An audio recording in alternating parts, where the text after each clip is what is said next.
इतिहासकार और American university के प्रोफेसर एलन लिचमैन 36 साल से अमेरिका के राष्ट्रपति चुनाव में विजेता की सटीक भविष्यवाणी करते रहे। साल 2016 में डोनाल्ड ट्रंप की राष्ट्रपति चुनाव में जीत की भविष्यवाणी भी इन्होंने ही की थी।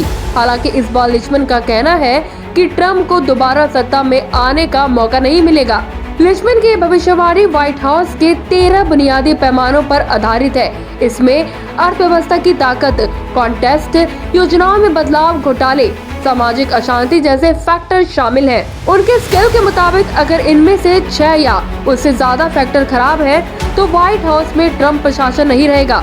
लिचमैन का कहना है कि पारंपरिक रूप से चुनावों का अनुमान उम्मीदवारों की तुलना करके लगाया जाता है। हालांकि उनका ध्यान अभी सत्ताधारी पार्टी के बाकी रिकॉर्ड पर केंद्रित है।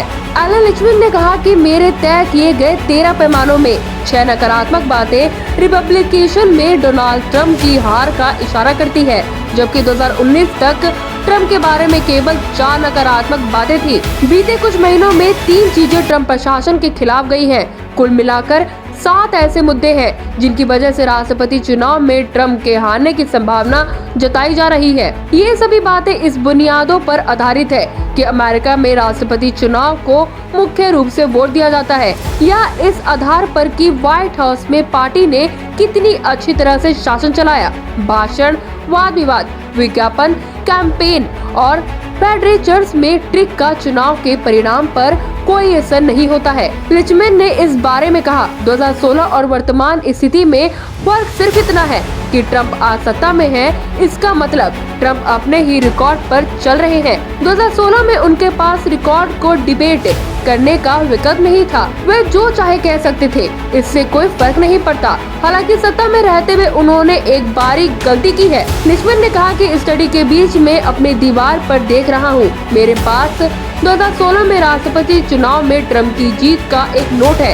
इस पर लिखा है कि प्रोफेसर बधाई, गुड कॉल, और बड़े बड़े अक्षरों में लिखा है डोनाल्ड ट्रंप। उन्होंने भी मेरी भविष्यवाणी को सराहा था, लेकिन वो इसके पीछे भी थीसिस नहीं समझे।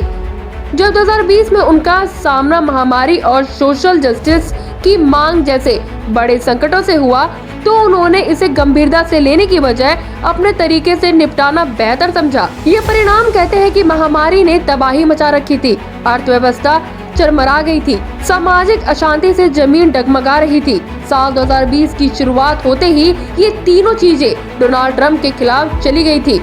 News desk, action India TV.